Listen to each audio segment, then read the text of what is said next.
What do you do when you have two hot guys together? You obviously make it OnlyFans. Put your hand up if you've ever thought about like selling feet pics online. Hello besties, welcome to my channel, or welcome back to my channel. If you're new here, hello, my name is Suze and I'm an avid romance reader. And you know, I usually say I love me some contemporary romance, dark romance, and fantasy romance.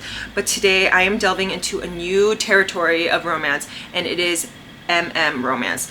My very first book for the fans, and that is what I'm going to be talking about today, and just giving like a reading update, like little vloggity vlog throughout this whole book. I just started this book this weekend and I thought it'd be just so fun to like document my experience and like just yap about this and kind of like share my joy of why I love this book so much. It's giving me 5-star feels right now.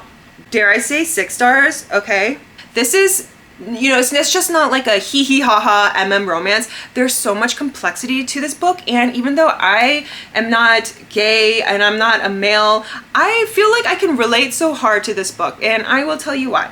And I've never read an romance book before, and I just, you know, the world is my oyster. Why not start today? So the tropes in this book, and my favorite, I think this is also why I wanted to start it, it has stepbrothers. And you guys already know me. I love me anything taboo. Stepbrothers, step uncle, you know, bring in the whole family. Like, let's make this a whole family thing. I love that and I'm here for it. But what do you do when you have two hot guys together? You obviously make it OnlyFans.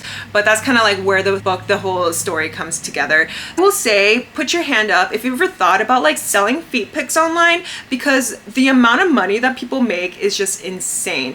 I have never gotten like actually into it, but I've definitely thought about it. Like, especially in this economy, we're always thinking about like, how can we make a little bit of extra money?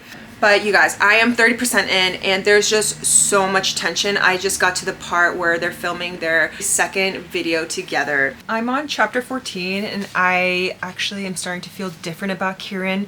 In the beginning, I thought he was so annoying. He is at the part where he's like trying to hook up with girls basically to convince himself that he's not gay or at least bisexual.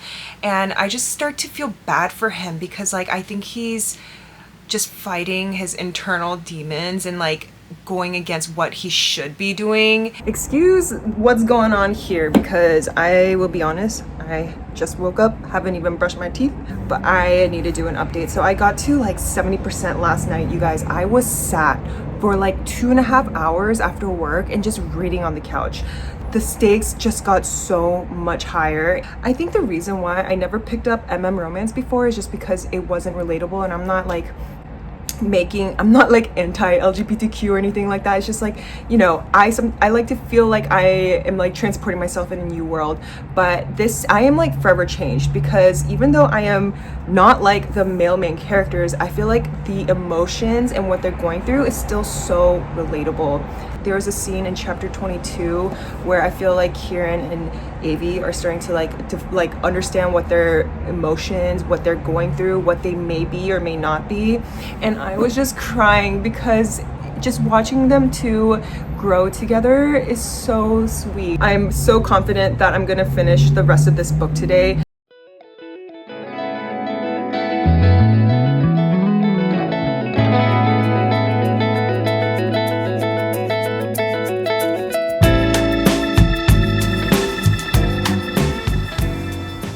I think there's an HEA at the end of this book, but I'm just wondering how this book is gonna end and what it means for Kieran and Avi. Also, I'm wondering what the hell happened in Kieran's past. I just love that we're getting to know Kieran now and how he wants to be in the future, but like I said, I feel like we're missing a lot of history behind him.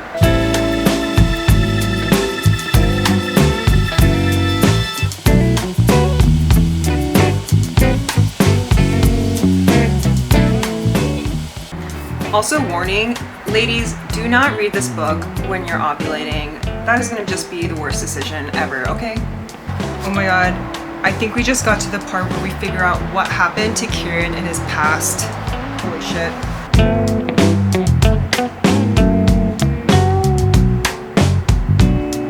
Poor Kieran,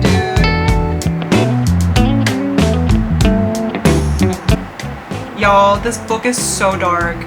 This is actually, even though this is completely different from the Boys of Tommen series, I feel like it's giving me sort of that vibe.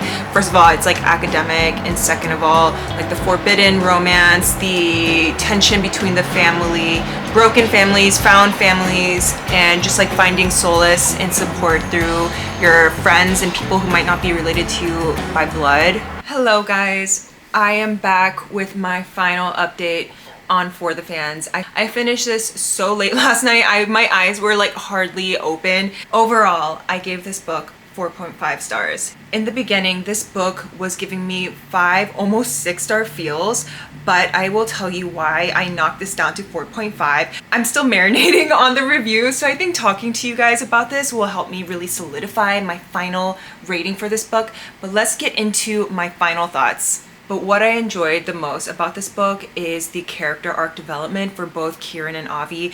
Also, I just noticed that the audiobook is available through my library, so I checked it out just to hear what the voices sound like, and oh my god, you guys, if your library has the audiobook available, definitely give an immersive reading a shot, because Corvin King's voice for Kieran is literally to die for. His chef's kiss is so deep and smooth and silky. It's so good. But as I was saying, the character development for both of the characters was just so inspiring, and I think that's what I love the most about this book, because in case I didn't mention it earlier, I felt like what was hindering me from starting my first romance book is just that I felt like I wouldn't be able to relate. But I am forever changed, because I even felt so inspired by the end of this book, and that's because I finished this book feeling so inspired, especially with Kieran, because he overcame all of his fears and traumas. He stood up for himself.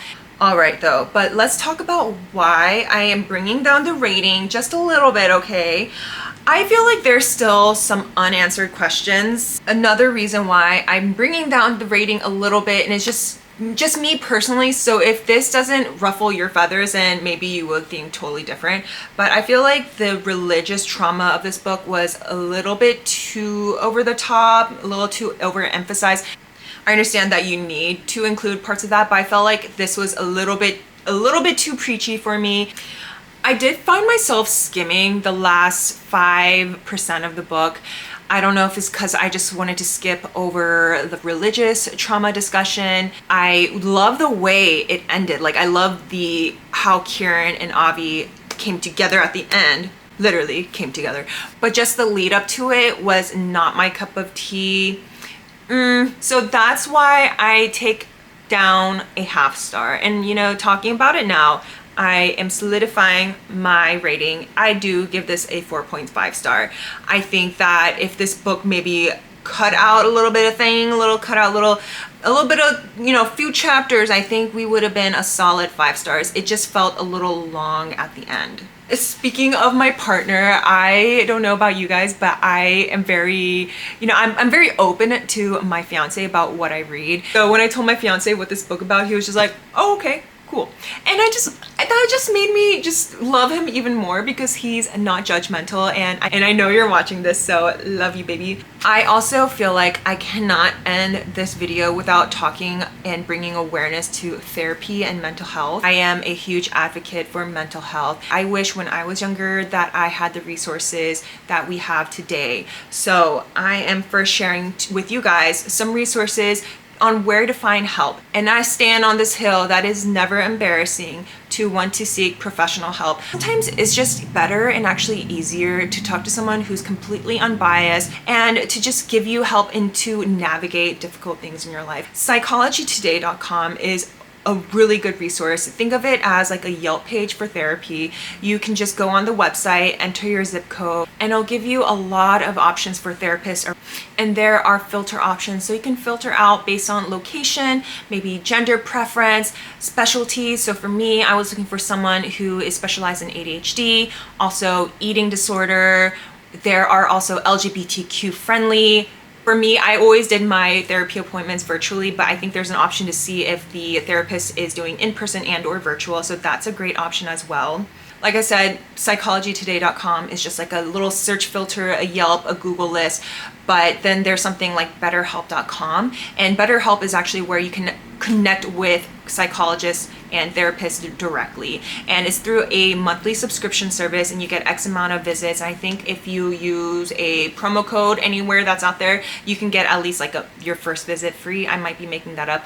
I know people in real life who have tried BetterHelp. They liked it. You can switch providers at any time, so that's kind of the nice thing, like no strings attached. The only thing is like it does get a little expensive, but if you don't have health insurance, then I definitely think BetterHelp is a great way to go. Therapists do sometimes have like a sliding scale based on how much income you have, so I would definitely look into that if you don't have health insurance. And lastly, before I close out this video, I do want to bring awareness. I want to bring awareness to the 988 suicide and crisis lifeline. This is available all across the United States. It is a free resource. Just call on your phone. If you also go on 988lifeline.org, you can also chat with a representative there. This is not only for people who are experiencing suicidal thoughts. That's what I learned this today as I'm looking this up. It's also available for anyone who's experiencing any kind of mental health crisis. So if you're dealing with a lot of anxiety, PTSD, anything, you name it, just give this lifeline a shot.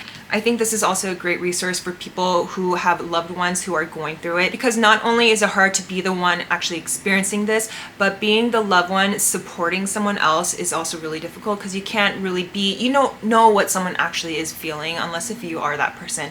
And of course, if you are in immediate danger, please do call 911, and my inbox is open. Leave me a message on TikTok, on YouTube, if you're ever having a hard time. Okay, you guys, that concludes my reading vlog of For the Fans. I hope you enjoyed this, because I thoroughly enjoyed reading this book and sharing my thoughts with you guys. I feel like this also helped me just retain the knowledge, because normally I have a very goldfish memory. I am literally Dory over here. A book I read like 3 days ago, I won't even remember, but even, not even like just doing this vlog, I feel like I will never forget the story. I hope that this video inspired you to pick up a book that you don't normally read. At least give it a shot, even if you DNF it, give it a chapter or two and see where life takes you.